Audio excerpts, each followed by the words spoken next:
श्री संत सद्गुरू बाळूमामा प्रसन्न. नमस्कार श्रोते हो, आज आपण श्रवण करत आहात माझ्या आवाजातून श्री संत सद्गुरू बाळूमामांचा संदेश.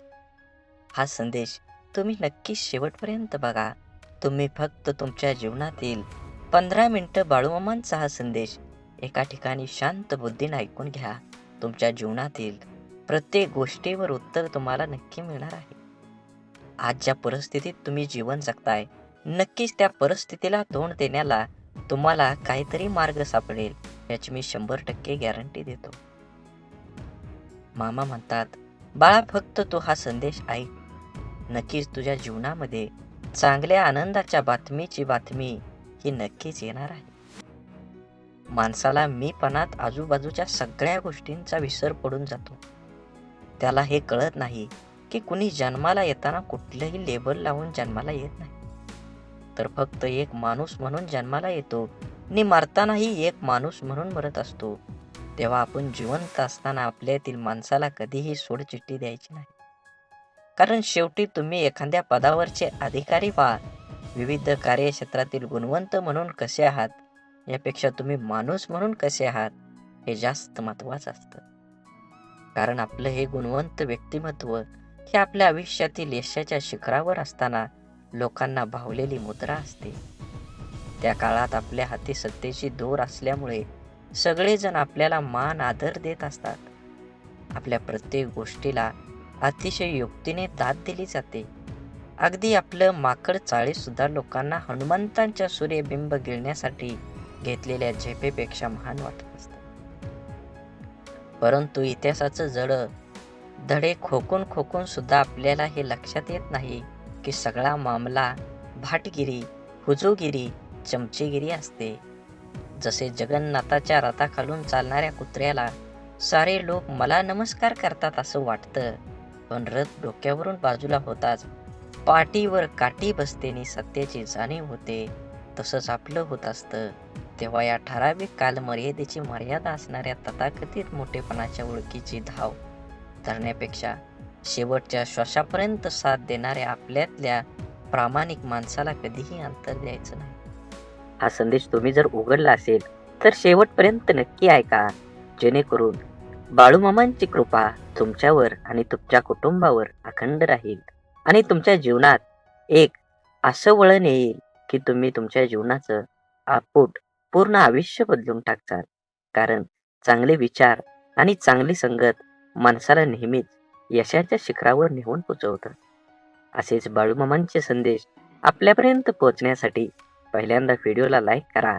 चॅनलवर नवीन असाल तर चॅनलला सबस्क्राईब करून शेजारील बेल आयकॉन नक्की प्रेस करा, जेणेकरून येणारे असेच बाळूमामांचे संदेश आपल्याला सगळ्या अगोदर भेटतील. आणि व्हिडिओ आवडला तर कमीत कमी आपल्या प्रियजनांना शेअर नक्की करा आणि कमेंटमध्ये बाळूमामा प्रसन्न लिहायला विसरू नका. श्रीकृष्णाला गीता कोणालाही सांगता आली असती, पण त्याने फक्त अर्जुनाला सांगितले. कारण जसा सांगणारा असावा लागतो तसा ऐकणाराही असावा लागतो. तेव्हाच ज्ञानाचा विकास होत असतो. पोटाची भूक आणि गरजा माणसाला दुनियादारीचे सर्व नियम स्वीकारायला भाग पाडतात. कर्तृत्व आणि जगणं असं असावं, आपल्या असण्याचा प्रभाव आणि नसण्याचा अभाव हा जाणवलाच पाहिजे. म्हणून आनंदाने जगायचा सोपा उपाय काय असेल?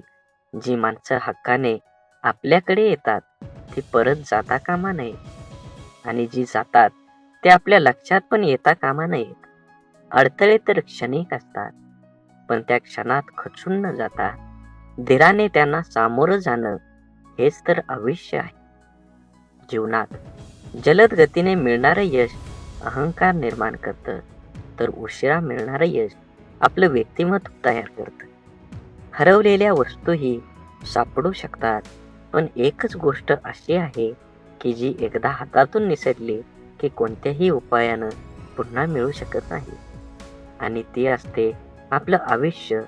म्हणूनच मनसोक्त जगा, पण शेवटी लक्षात ठेवा, माणुसकी धर्म हा कधीही सोडू नका.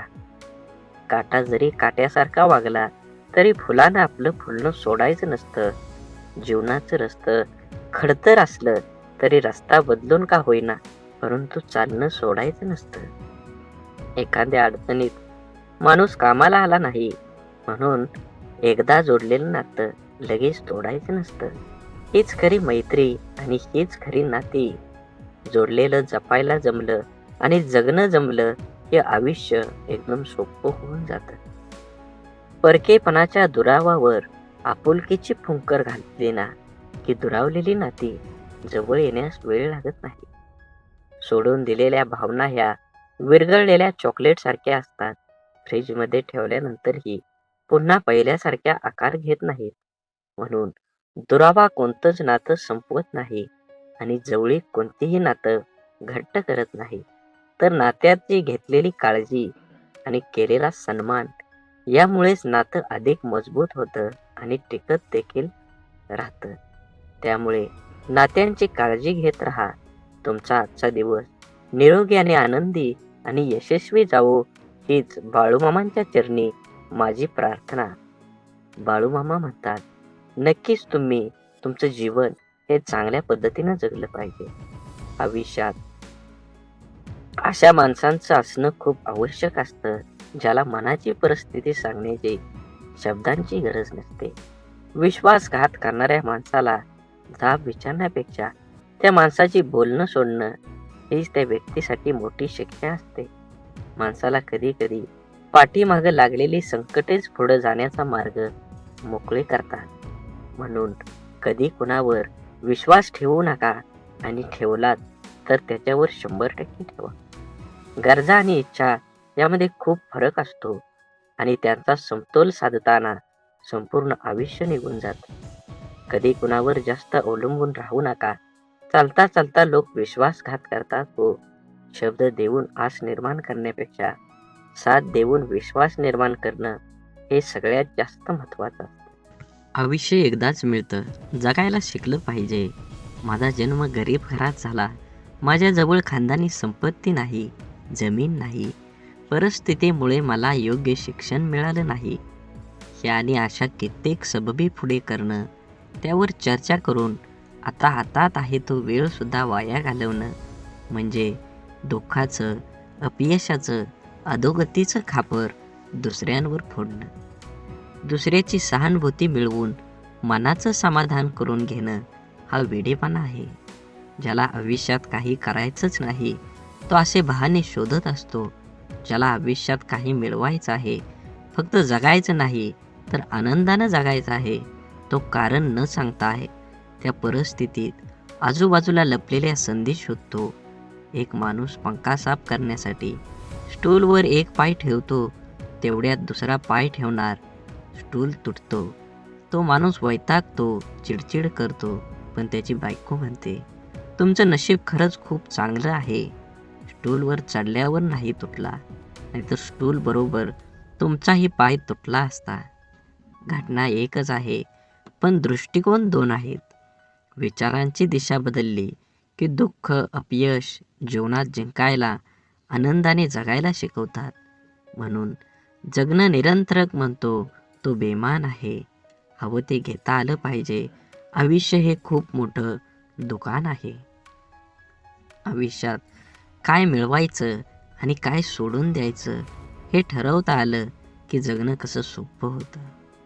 आयुष्यात आपल्याला जे नको असतं, जे आपण अगदी निग्रहाने टाळत असतो, तेच पुन्हा पुन्हा आपल्या पुढं येतं असं होतं का?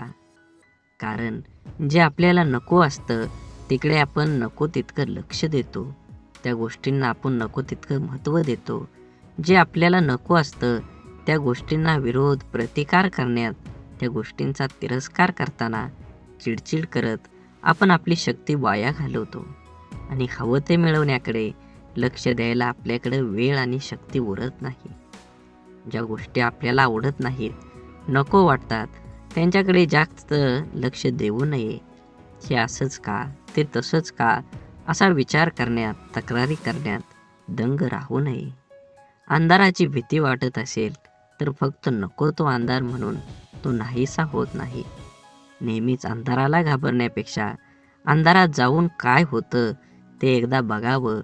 भीती, भय वाटलं तर ते सहन करावं. आणि एकदाच त्या भयातून मोकळं व्हावं. नसलेल्या भूतांची भीती कायम सोबत बाळगण्यापेक्षा मनावरच्या भीतीची भूत उतरवण्याचा प्रयत्न करावा. म्हणून दुःख, राग ठसठसणाऱ्या जखमेसारखे असतात. सकारात्मकतेने त्याचा पूर्ण निचरा केल्याशिवाय ते बरे होत नाहीत. आपल्या मनाविरुद्ध काही गोष्टी जेव्हा घडतात तेव्हा आपल्याला राग येतो, दुःख होतं. आपल्याला राग, आपला दुःख प्रत्येकजण आपल्या परीने पचवण्याचा, व्यक्त करण्याचा प्रयत्न करत असतो. काही जण अशा दुःखद परिस्थितीतही, मनस्थितीतही सकारात्मक विचार, कृती करतात. आपलं काय चुकलं याचं आत्मपरीक्षण करतात. निसर्गाच्या, ईश्वराच्या सानिध्यात जाऊन शांत राहतात. कोणी आपल्या दुःखाचं सुंदर कविता करतं. काही जण आपल्या मनातल्या भावना पेपरवर उतरवतात आणि मनाला मोकळं करतात. पण नकारात्मक विचार करणारे लोक सैरभैर होतात. आपल्या दुःखाचं खापर दुसऱ्यावर फोडत बसतात. आपल्यावर कसा अन्याय झाला आहे याचं प्रदर्शन करण्यासाठी स्वतःला व्यसनात बुडवून घेतात आणि स्वतःचा त्रास आणखी वाढवतात. आयुष्यात चांगल्या गोष्टी न बघता न मिळालेल्या गोष्टींकडेच लक्ष दिल्याने जीवनात नैराश्य येतं. मन उदास होतं. आपल्या क्षमतेवरचा विश्वास उडतो. जगण्यातले छोटे मोठे इतर आनंदही माणसाला घेता येत नाही. आयुष्यात आपल्याला हवं ते मिळण्याचे असंख्य अगणित मार्ग आणि पर्याय असतात. आयुष्यात काही मिळवायचं असेल, आनंदात जगायचं असेल तर आयुष्याचं मोल जाणून घ्यावं लागतं. स्वतःची किंमत ओळखता यावी लागते. स्वतःच्या क्षमतेवर, योग्यतेवर विश्वास असावा लागतो. जीवनात यश हवं असेल आणि आनंदी जीवन जगायचं असेल तर आपली मानसिकता ही सकारात्मक असायला हवी. जग जसं आहे तसे ते सर्वांना सारखंच आहे. आपल्यासाठी वेगळं व इतर लोकांसाठी वेगळं नाही. दुःख, अपयशी व्यक्ती या जगातच राहतात आणि सुखी, यशस्वी व्यक्ती ही या जगातच राहतात. मग हा जो बदल आहे तो फक्त आणि फक्त आपल्या मनोवृत्तीचा आहे. जीवनात घडणाऱ्या घटकांकडे, आपल्या समोर आलेल्या आव्हानांकडे बघण्याची आपली मानसिकता यावर सर्व काही अवलंबून असतं. आपलं मन हे सुपीक जमिनीसारखं असतं. त्यात जे पीक हवं आहे त्याचं बीज जर नाही पेरलं तर नको असलेलं गवत आपोआप न पेरता मोठ्या प्रमाणात उगवायला लागतं. म्हणून ज्या गोष्टी आपल्याला हव्या आहेत त्याचंच बीज आपल्याला पेरता यायला हवं. ज्या प्रकारची माहिती आपण वाचतो, ऐकतो, बघतो त्याचप्रमाणे आपली मानसिकता तयार होत असते. म्हणून जीवनात चांगली माहिती वाचण्याची सवय मनाला लावणं हे खूप आवश्यक आहे. हे असं असावं, ते तसं पाहिजे अशा उणिवा काढून कुरकुर करत असण्यापेक्षा आपली मानसिकता सकारात्मक करून जीवनाचा पूर्णपणे आनंद घ्यायला हवा. जीवन हे क्षणभंगूर आहे. जीवन एकदाच मिळणार आहे. म्हणून जीवनाचा परिपूर्ण आनंद घ्या. परिस्थिती हाताळण्याचं कौशल्य असले की माणूस जीवनात हार मानत नाही. आपण ज्या परिस्थितीत आहोत, ज्या परिस्थितीत का आहोत याची अनेक कारणे आपण देऊ शकतो. कारण देणं सोपं असतं, कठीण असतं ते कुठलंही कारण न सांगता लढणं. कसं जगायचं याचं 2 मार्ग असतात. पहिला मार्ग म्हणजे परिस्थितीसमोर हार मानून सोडून देणं. दुसरा मार्ग म्हणजे काहीही कारण न सांगता लढत राहणं. एकदा 2 बेडूक रस्त्यानं उडत चालत होते. एकदम चक्रीवादळ आलं आणि त्या बेडकांना उचलून एका पातेल्यात टाकलं. त्या पातेल्यात दूध होतं आणि ते पातेलं होतं चुलीवर. दूध गरम असल्या कारणाने पहिला बेडूक म्हणतो, आता आपण बाहेर जाणं शक्य नाही, आता आपण मरलो. म्हणून त्यानं उड्या मारणं सोडून दिलं. पण दुसरा बेडूक अतिशय आशावादी होता. त्यानं त्या दुधामध्ये, त्या भांड्यात उड्या मारायला लागला. भरपूर वेळा उड्या मारल्या तरीही तो आशावादी असल्यामुळं बराच वेळ उड्या मारत राहिला. गुदमरून मारण्यापेक्षा स्वतःला सिद्ध करायला तो उड्याच मारत राहिला. त्या उड्या मारण्यानं एका माणसाचं त्या बगुल्याकडे लक्ष गेलं आणि त्या बेडकाला काढून त्यानं बाजूला केलं. या गोष्टीवरून अनेकदा आपल्या नियती अशाच परिस्थितीमध्ये आणून सोडून देते. त्या परिस्थितीत आपण रडत बसून जगायचं की प्रयत्न करून लढत परिस्थितीवर मात करून जिंकायचं? आनंदी जीवन, यशस्वी जीवन जगायचं हे आपलं आपणच ठरवायचं असतं. आपला सर्वात मोठा शत्रू म्हणजे भीती, भय.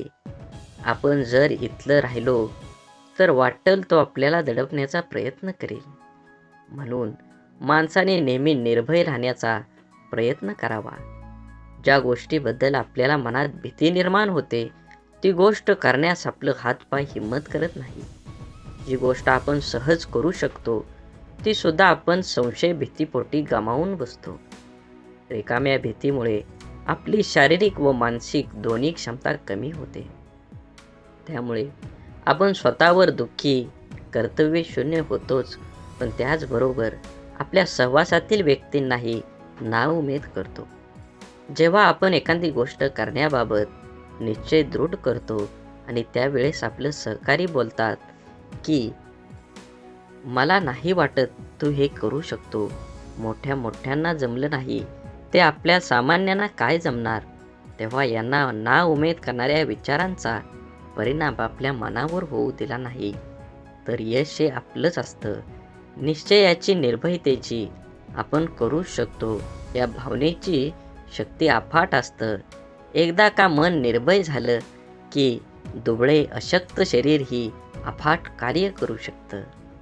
जिवंत असून पुतळ्याप्रमाणे जगण्यापेक्षा मेल्यानंतरही जिवंत राहिलो पाहिजे असे कर्तृत्व निर्माण करता आलं पाहिजे. जबाबदारी दैनंदिन जीवनातला खूप महत्त्वाचा शब्द. अगदी बालपणापासून जे जीवनाच्या शेवटपर्यंत सोबत असतो ती जबाबदारीच आपल्याला आयुष्यात जगायला शिकवते. जबाबदारीचं ओझं अंगावर पडलं की आपण हळूहळू मोठं व्हायला लागतो. सगळ्या गोष्टींची किंमत आपल्याला समजायला लागते. जेव्हा नकळत अचानक एखादी जबाबदारी आपल्यावर येते तेव्हा तिला सामोरं जाण्याचं सामर्थ्य आपल्यात कुठून येतं हे स्वतःला ही कधी कळत नाही. कौटुंबिक, सामाजिक, भौतिक आणि वैयक्तिक अशा सगळ्या जबाबदाऱ्या आपण कळत नकळत पार पाडत असतो. काही जबाबदाऱ्या आपल्याला माहीत असतात त्यामुळे आपण त्याबद्दल विचार करून ठेवलेला असतो. परंतु जीवनात कधी अचानक अनपेक्षित काही जबाबदाऱ्या आपल्या खांद्यावर येऊन पडतात. तेव्हा खरी आपली परीक्षा असते की त्या जबाबदाऱ्या आपण कशा पार पाडतो. तेव्हा आपलं मन, बुद्धीची शक्ती, विचार करण्याची पद्धत समजते. काळजी घेऊन, मन लावून, विश्वासाने एखादं काम पूर्ण म्हणजे आपली जबाबदारी स्वीकारणारे माणसं जीवनात कधीच हार मानत नाही. एकतर ते जिंकतात किंवा शिकतात. जबाबदारी स्वीकारली पाहिजे. ज्या दिवशी आपल्यावर असणारी जबाबदारी ही ओझं वाटायला लागते तेव्हा ती पूर्ण करताना आनंद, उत्साह निघून जातो आणि आपण ती व्यवस्थित पार पाडू शकत नाही. जबाबदारीची जाणीव ही ठेवायची आणि जगायचं स्वतःसाठी, स्वतःच्या मनासाठी आणि स्वतःच्या माणसासाठी. म्हणून जीवन हे खूप सुंदर आहे, त्याचा आनंद घेतला पाहिजे. आपली कठीण परिस्थिती, आपल्यावर आलेली खराब वेळ आपल्या आयुष्यामध्ये खूप मोठं यश मिळवून देऊ शकतं. फक्त त्या परिस्थितीत स्वतःला कमजोर होऊ न देता सकारात्मक दृष्टिकोनानं सामोरं जाणं अत्यंत महत्त्वाचं आहे. बोला बाळूमामांच्या नावानं चांग भलं. झाडे लावा, झाडे जगवा, माती वाचवा, पाणी वाचवा. सेव्ह अर्थ. आणि मनात मामांबद्दल आणि देवाबद्दल भाव असेल तर नक्कीच चॅनलला सबस्क्राईब करून व्हिडिओला लाईक करा. व्हिडिओ जास्तीत जास्त प्रियजनांना शेअर करा आणि कमेंटमध्ये बाळूमामा प्रसन्न लिहायला विसरू नका. धन्यवाद.